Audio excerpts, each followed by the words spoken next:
Islam itu ada yang mengucapkan, ada yang tidak.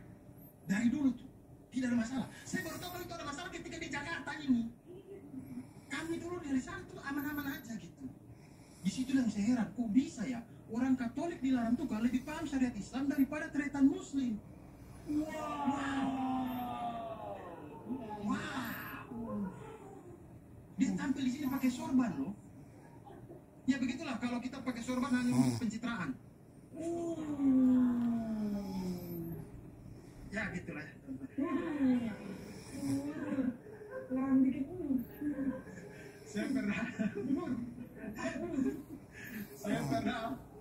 Saya pernah bicara ini ke Bang Adli. Adriano Kolbi itu salah satu orang tertinggi dari Majelis Ulama Indonesia. Saya bilang ke Bang Adli, saya bilang, Bang, kayaknya Coki dan Muslim ini terlalu suka bermain di ranah-ranah agama ini karena ini dulu ya sebelum kasusnya Coki ya jauh sebelum.